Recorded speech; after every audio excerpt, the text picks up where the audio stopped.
Mahal. Waduh. Itu kata pertama yang muncul di otak saya waktu tahu harga dari kamera ini. Dan bisa jadi buat teman-teman yang nonton video kali ini punya pemikiran yang sama dengan saya waktu tahu harganya. Harganya 51 juta. Dan pasti buat kalian mending tuh langsung gatel gitu tangannya buat pengen ngetik di kolom komentar, ah mending beli rumah bang, ah mending beli moge bang, mending beli mobil, mending kawin lagi. Senangnya dalam hati. Oke, kalau harganya mahal saya sependapat dengan teman-teman. Cuman kalau mending buat beli ini dan itu saya kurang sependapat karena harga mahal biasanya menyesuaikan juga dengan kebutuhan kita. Kayak kita beli kamera mahal untuk produksi konten dengan harapan untuk upgrade gambarnya supaya lebih baik lagi dengan gambar lebih baik dan kontennya juga lebih baik. Pastinya view-nya naik.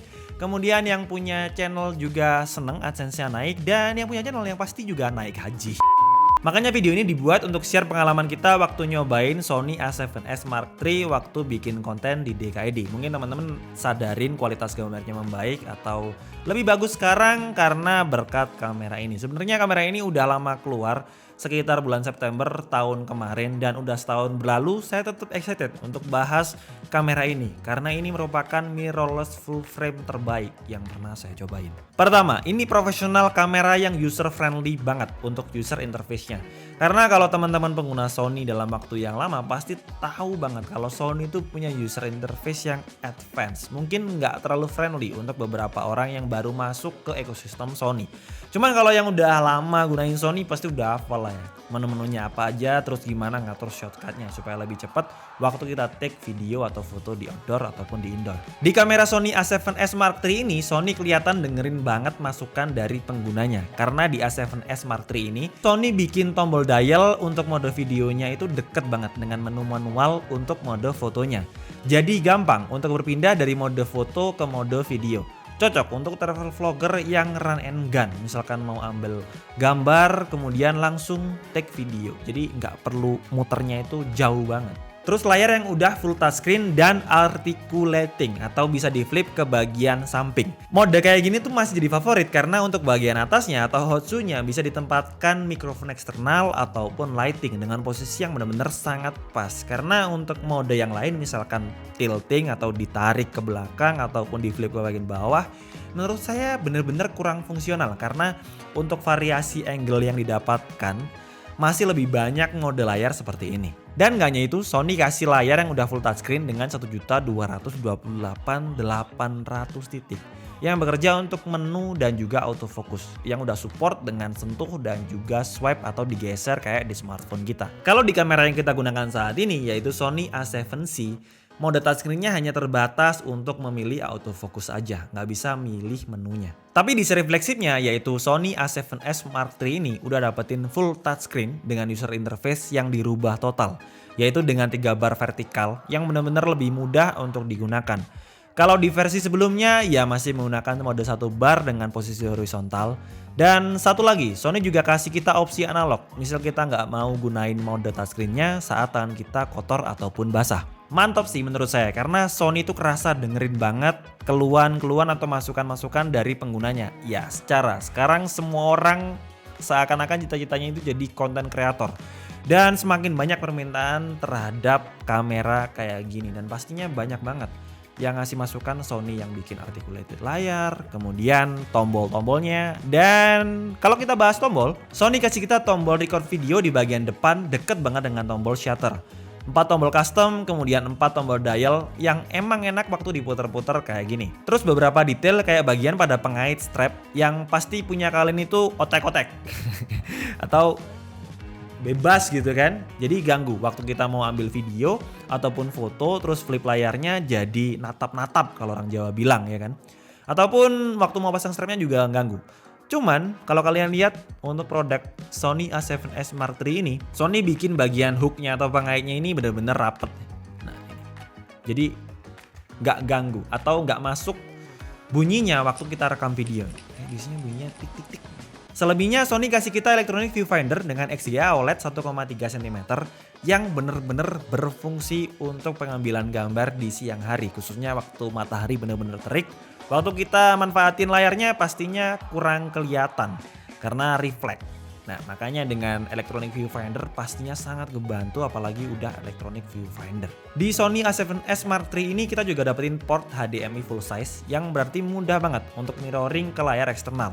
Terus Type-C untuk ngecas dengan power bank juga bisa ataupun transfer data.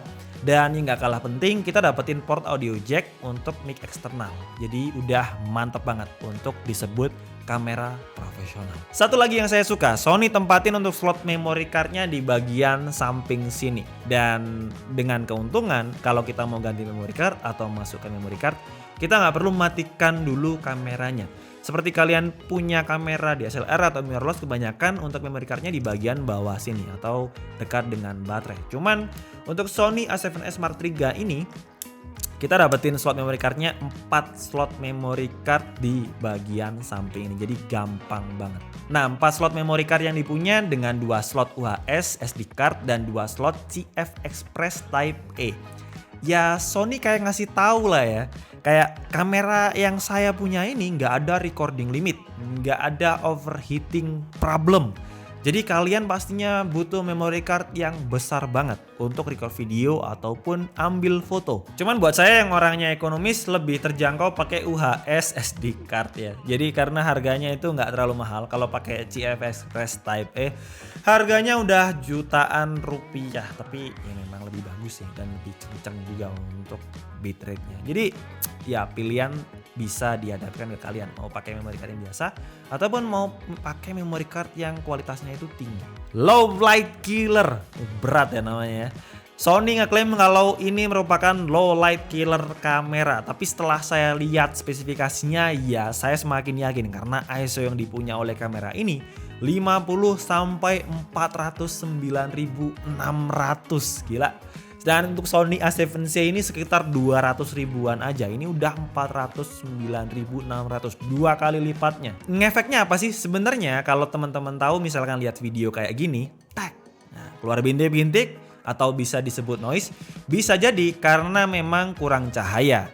Kebetulan kalau di studio kayak gini kan cahaya lengkap, jadi noise-nya nggak kelihatan lah. Tapi kalau untuk syuting outdoor malam hari, ya pasti noise-nya kelihatan karena ISO-nya kita pakai itu tinggi. Jadi mau nggak mau harus kayak gitu karena untuk menampilkan objeknya supaya jelas, makanya ada noise-nya.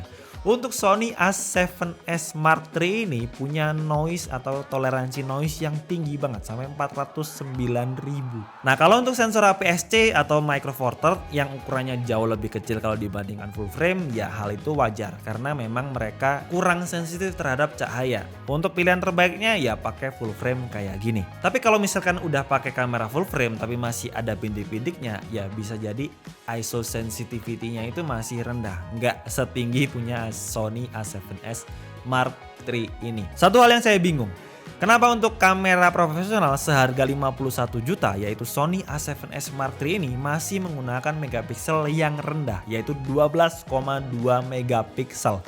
Kalian pasti udah langsung pengen komentar ya kan? HP aja udah 100 megapiksel bang, udah 200 megapiksel bang, udah 300 megapiksel bang, udah 3000 bang. Oke, coba aku jelasin ya. Sony bilang kalau Sony A7S Mark III ini meskipun punya 12,2 megapiksel, tapi individual pikselnya mampu lebih sensitif terhadap cahaya. Jadi gambar yang dihasilkan jauh lebih tajam, akurasi warna jauh lebih baik, kemudian dengan 15 stop dan untuk akurasi warnanya jelas bisa diandalkan. Makanya kalau dibandingkan dengan Sony A7C yang punya megapiksel lebih tinggi yaitu 24 megapiksel, kualitas gambarnya jelas bisa dirasakan, kurang lebih kayak gini.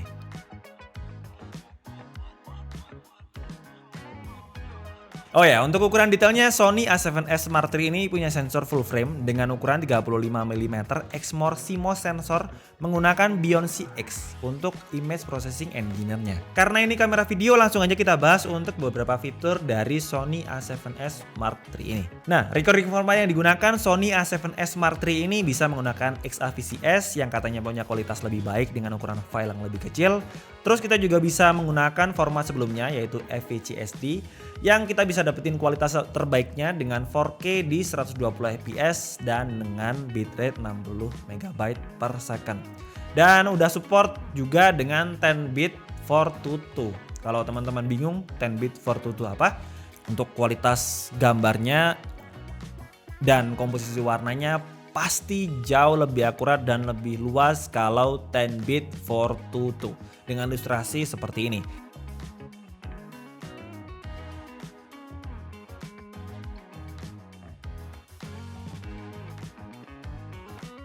Jadi untuk kualitas gambar, kamera ini jauh lebih tajam dengan chroma sampling 10-bit Fortu. Warna yang dihasilkan juga lebih luas dan juga akurat pastinya. Akhirnya video yang kita ambil punya akurasi warna yang lebih tinggi dan gambar videonya jauh lebih tajam pastinya. Selain itu buat teman-teman yang suka video extreme sport bisa gunain HFR atau high frame rate untuk dapetin FPS tinggi dan bisa gunakan super slow motion video. Cocok juga buat anak slow mo TikTok. Cuman kayaknya kalau main TikTok dengan Sony A7S Mark III ini kok overkill ya. Untuk autofocusnya kalian udah pasti paham kalau udah pegangannya Sony, udah super cepat dan super akurat. Dan kita juga bisa set seberapa cepat autofocus transisinya. Selain itu udah akurat banget dengan eye autofocus. Jadi autofocus ke mata manusia saat kita off frame ataupun in frame pun kamera nggak terlalu lama cari fokus dari video yang kita ambil. Untuk stabilization, ya karena ini Sony A7S yang S belakangnya itu berarti stabil banget. A7S Mark III ini punya 5 aksis image stabilization.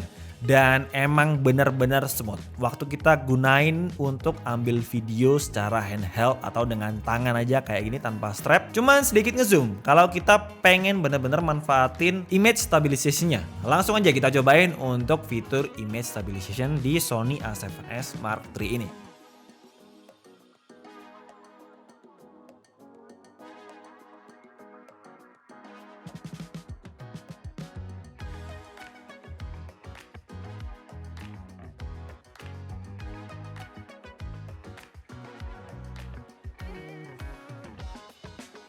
Berat banget waktu mau bikin kesimpulan untuk kamera profesional ini. Ya karena emang sesempurna itu, cuman untuk bilang sempurna kita harus ngeluarin uang sekitar 51 juta untuk full frame mirrorless yaitu Sony A7S Mark III ini. Dengan kualitas baik ini saya bisa bilang ini kamera sempurna. Layar udah full touchscreen articulated. Slot SD card terpisah dengan baterai dan ada 4 slot. Kualitas video kelas atas. Port kamera super lengkap. Kapasitas baterai cukup besar dengan 2280 mAh. Bisa bertahan sampai 1 jam. Kemudian untuk kekurangannya menurut saya ya bodinya ya. Bodinya memang cukup berat. Untuk body only, kamera ini punya berat 584 gram. Jadi kalau dipasangi dengan lensa kayak gini atau lensa dari Sony, kita gunain lensa 24GM. Ya berat cuy, hampir 1 kg. Cuman ya ini kamera profesional ya memang rata-rata punya berat yang di atas rata-rata kayak Sony A7C yang kita gunakan ini. Dan selain itu keberatan saya yang kedua yang mau saya sampaikan ke Sony, ya harganya 51 juta. Berat banget di hati untuk ngeluarin 51 juta untuk beli kamera. Cuman balik lagi, kalau untuk kualitas konten, kualitas gambar, untuk upgrade kualitas video yang kalian take untuk perkembangan konten ataupun channel kalian, saya rasa ini kamera sempurna yang benar-benar worth it untuk dibeli. Dan seperti biasa, untuk link pembelian kalian bisa cek di kolom deskripsi. Dan segitu aja untuk video kali ini. Jangan lupa like videonya jika suka, dislike aja kalau kurang suka, dan kalian bisa tuliskan pengalaman atau pendapat kalian tentang Sony A7S Mark III ini kalau kalian udah pernah nyobain. Dan support terus ini dengan cara subscribe. Sampai ketemu di video selanjutnya. Bye bye.